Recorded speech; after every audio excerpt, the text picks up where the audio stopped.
Të gjithë ne, her pas here, pyesim veten nëse diku në botë ekziston dikush që na ngjan njësoj, një kopje jon, një fytyrë tjetër, me të njëjtat tipare, ndoshta edhe me të njëjtën jetë. Shumicën e kohës, këto janë thjesht mendime, por ndonjëherë njerëzit e gjejnë vërtet binjakun e tyre. Dhe ajo që zbulojnë është e pabesueshme. Por për dy lojtarë të bejsbollit në ligat e vogla amerikane, ngjashmëria shkoi shumë më larg. Ata nuk ngjanin vetëm në pamje, ata kishin të njëjtin emër.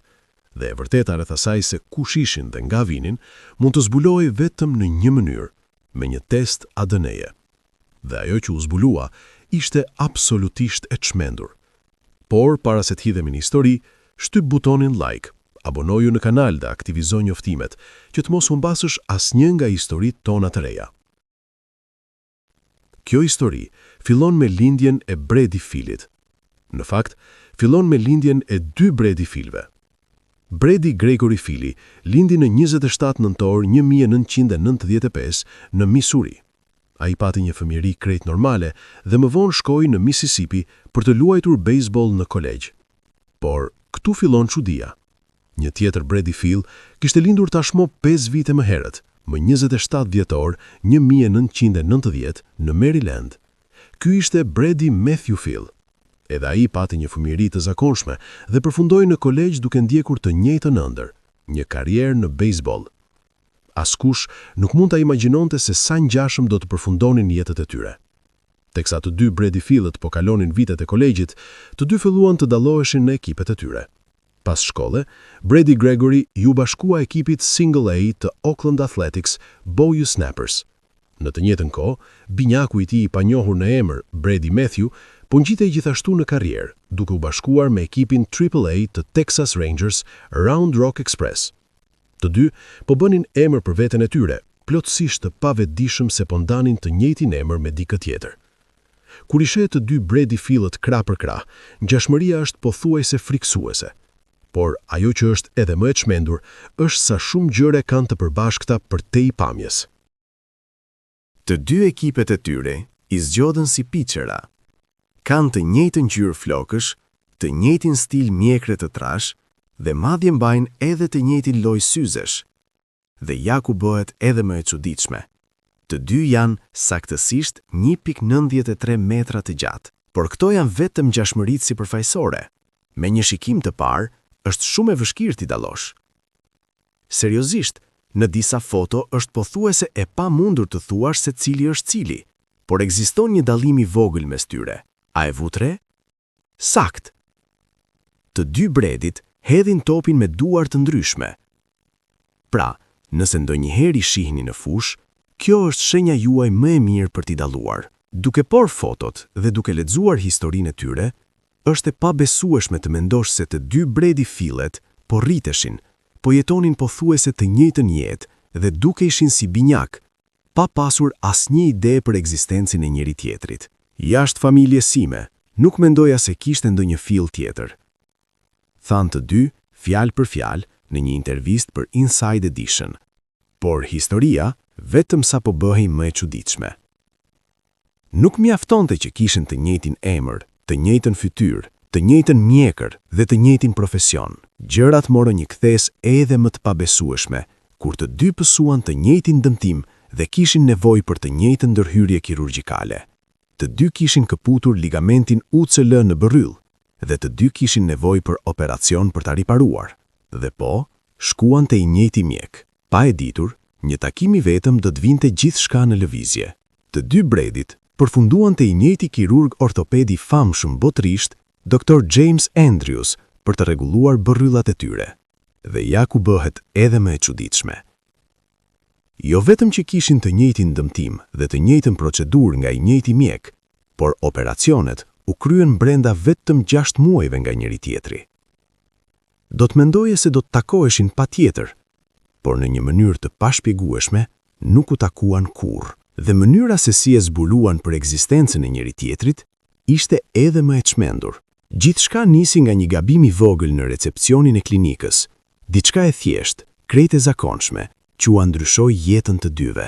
Recepcionistja mendoi se po telefononte njërin Brady, por gabimisht thirri tjetrin. Imagjino të marrësh një telefonat nga klinika e kirurgut për një operacion që e ke bërë muaj më parë.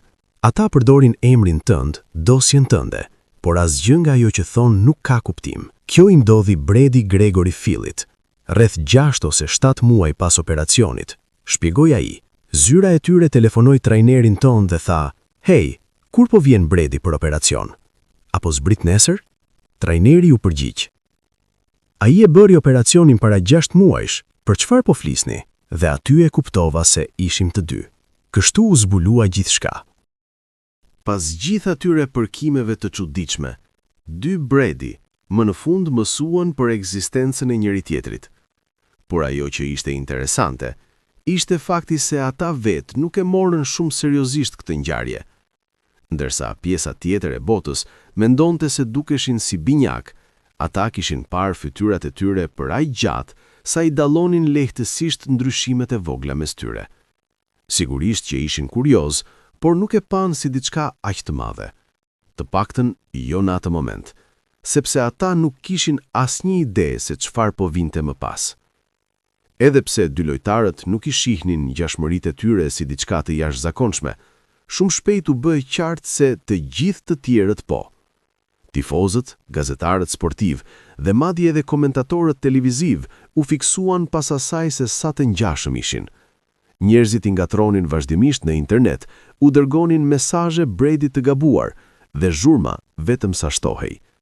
Askush nuk pushonte sfoluri për dy lojtarë që dukeshin njësoj dhe kishin të njëjtin emër. Në fillim, keqkuptimet ndodhnin vetëm në rrjetet sociale, por shumë shpejt situatat filluan të kalonin edhe në jetën reale. Tifozët u afroheshin gjatë ndeshjeve ose eventeve publike për të kërkuar autografe, vetëm për të kuptuar që kishin gatruar personin.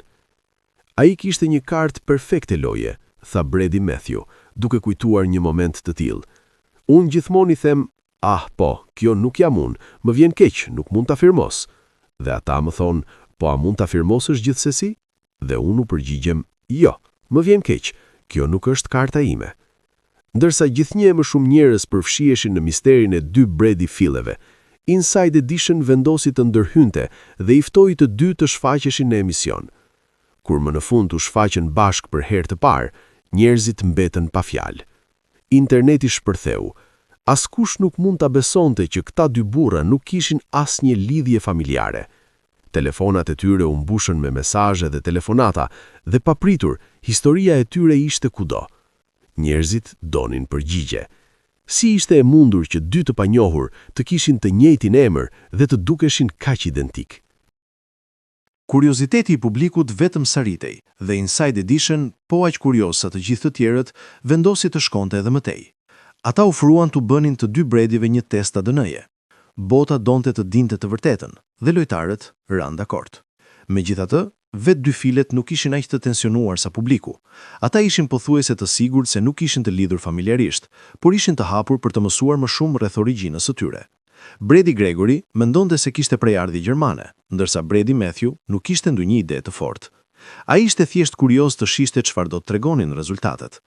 Pas vitesh keqkuptimesh dhe hamendësimesh, rezultatet e ADN-s më në fund ishin gati. Dy Brady filet u ulën bashkë për t'i lexuar. Brady Gregory e hapi i pari dhe ashtu siç e kishte menduar, rezultoi se ishte 53% gjerman. Pastaj erdhi radha e Brady Matthewt dhe për habin e tij, edhe ai ishte 53% gjerman. Pra, a do të thoshte kjo se ishin të lidhur? Megjithato që kishin të përbashkëta, kishte ardhur momenti për t'ju përgjigjur pyetjes më të madhe nga të gjitha. A ishin vërtet vëllezër? Të dy morën frymë thellë dhe panë rezultatin përfundimtar. Përgjigjja ishte e qartë. Ata nuk ndanin asnjë ADN, as edhe pak. Lajmi i la tifozët dhe median të shokuar. Edhe vetë filet, të cilët fillimisht e kishin hedhur poshtë idenë, kishin filluar të pyesnin veten nëse mund të ishin vëllezër të humbur prej kohësh. Por tani, me këtë provë të pakundërshtueshme, gjithçka u mbyll. Megjithatë, reagimi i publikut ishte i madh. Shumë njerëz refuzonin ta besonin. Si mund të ndodhte që dy persona të dukeshin, të flisnin dhe të jetonin kaq njësoj pa qenë fare të lidhur me gjak? Edhe vetë filet, të cilët kishin qenë të sigurt se nuk ishin vëllezër, ndjen një lloj zhgënjimi. Ideja e zbulimit të papritur të një familjari kishte filluar të dukej reale. Imagjino të gjesh dikë që duket fiks si ti. I njëjti emër, i njëjta gjatësi, i njëjti profesion. Edhe nëse shkenca thot ndryshe, do të ndjeje një lidhje, dhe pikërisht kështu ndjen ata. Ne jemi ende vëllezër në një farë mënyre, tha Brady Matthew, dhe duke i qartë që e kishte seriozisht. Edhe pse nuk rezultuan të ishin vëllezër biologjik, dy Brady filet qëndruan të afërt. Ata i pranuan rezultatet dhe e morën misterin me humor, por tifozët nuk e lanë kaq lehtë. Interneti u mbush me komente nga njerëz që ishin të bindur se duhet të kishte një gabim. Shumë nuk mund ta pranonin që gjithçka ishte thjesht rastësi. Historia e tyre ndezi një debat të madh rreth doppelgangerëve, njerëz që duken pothuajse identik, por që nuk kanë asnjë lidhje gjaku.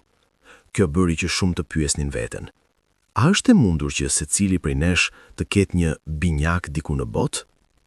Në fund, edhe pa një lidhje familjare, filet ndërtuan një lidhje të rrallë.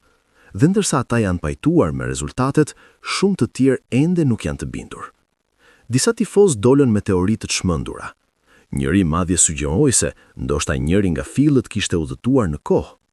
Të tjerë kërkuan një test të dytë ADN-je, duke thënë se testet ndonjëherë mund të gabojnë.